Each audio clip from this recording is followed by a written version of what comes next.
Economía 1, capítulo 4, variedades sobre utilidad. Definición antigua de utilidad y su cambio. En la época victoriana, los filósofos y economistas definieron utilidad como un indicador de bienestar de las personas, en pocas palabras, una medida numérica de la felicidad del individuo. Debido a estos problemas, como una descripción de cómo se medía la utilidad, abandonaron la idea pasada y crearon un nuevo término para ello llamado preferencias, y la utilidad simplemente se definió como la forma de describirlas. Función, utilidad y utilidad ordinal. Es un instrumento para asignar número de las cestas de consumo posibles con el fin de que las que se prefieran tengan una numeración más alta que las que no se prefieren. La propiedad más importante de la asignación de la utilidad es la forma en la que se obtienen las cestas de bienes. La magnitud de la función utilidad solo es relevante en la medida en la que nos permite determinar el puesto relativo que ocupan las diferentes cestas de consumo. La magnitud de la diferencia de utilidad entre dos cestas de consumo, cualesquiera no importa, a esto se le llama utilidad ordinal debido a que pone el énfasis en la ordenación de las cestas de bienes. Una transformación u otra de una función de utilidad es aquella que representa las mismas que prefiere. Utilidad cardinal y ordinal. Existen diversas teorías de la utilidad que consideran importante su magnitud y se conocen como utilidad cardinal. En esta teoría simplemente se supone que la magnitud de la diferencia de utilidad entre dos cestas tiene un significado propio. Esta utilidad cardinal tiene como propósito responder a diversas preguntas como ¿cómo saber si a una persona le gusta una cesta doble que otra? ¿Cómo se puede saber si a una misma persona le gusta una cesta doble que otra? Incluso, aunque encontremos un método para asignar niveles de utilidad que resultara totalmente satisfactorio, ¿esto qué nos aportaría para describir las elecciones del consumidor? Para saber qué cesta se elegirá, basta saber con cuál se prefiere, cuál tiene mayor utilidad, saber en qué medida es mayor, no añade nada a nuestra descripción de la elección.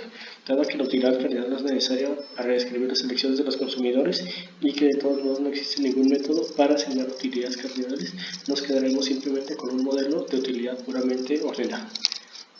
Construcción de una función de utilidad.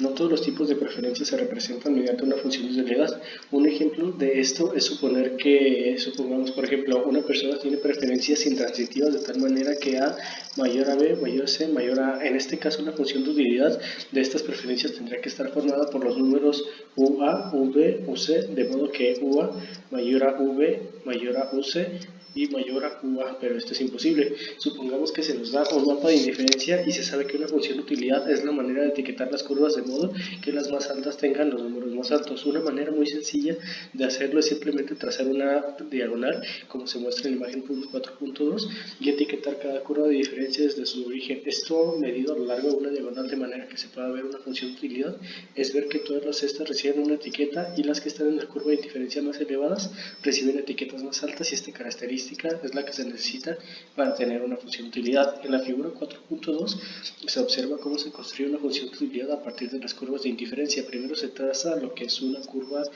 diagonal, una línea diagonal, y a continuación se denomina cada curva de indiferencia según la distancia a la que se encuentre de origen medida a lo largo de la recta. Sustitutos perfectos. En los sustitutos perfectos hay diversas situaciones. Por ejemplo, el ejemplo de los lápices azules y los lápices rojos solo importaba la cantidad total de lápices, por lo cual se tiene la función u x1 o x2 igual a x1 más x2, pero esta no es la única función de utilidad posible. También se podría utilizar la siguiente función, que es la siguiente: u igual entre paréntesis x1 como x2 igual a x1 más x2, fuera de paréntesis 2 igual a x2 más 2x1 y x2 más x2, que al mismo tiempo representa la preferencia por los sustitutos perfectos, como lo representaría la transformación monótona de esta función, que sería u entre paréntesis x1 x2 cerrando paréntesis. Y surge la siguiente cuestión: ¿qué ocurre si el consumidor está dispuesto a sustituir el bien 2 por el bien 1 a una tasa distinta de 1? Haciendo esto renuncia a una unidad del bien 1, y esto significaría que del bien 1 sería el doble valioso que el bien 2, y la función cambiaría en este caso a la siguiente, que sería u x1 x2 igual a 2x1 más x2. En general, las preferencias por sustitutos perfectos se representa con una función de utilidad de la siguiente manera, que sería la siguiente expresión, que prácticamente en pocas palabras sería u x1 y x2 entre paréntesis igual a x1 más bx2. En esta expresión a y b son números positivos que miden el valor que tienen los bienes 1 y 2 para el consumidor.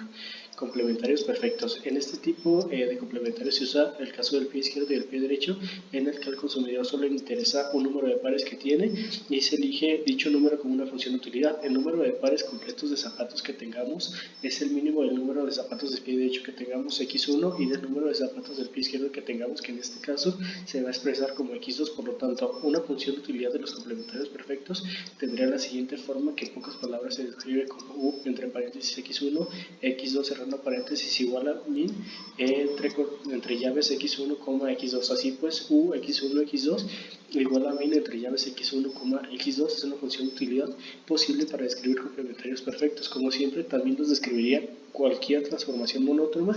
¿Y esto qué ocurre en el caso del que el consumidor desea consumir los bienes a una tasa distinta de 1? ¿Qué ocurre, por ejemplo, en el caso del consumidor que siempre consume 2 cucharadas de azúcar con cada taza de té? Si x1 es el número de tazas de té y x2 es el número de cucharadas de azúcar, el número de tazas de té correctamente azucarada será min entre llaves x1, x2 entre x2 cerrando la llave. Naturalmente, cualquier función de utilidad describiría las mismas preferencias, y esto en forma general la función de utilidad que describiría la preferencia por los complementarios perfectos quedaría de la siguiente manera, que en pocas palabras sería u entre paréntesis x1, x2 igual a min entre llaves a x1, bx2.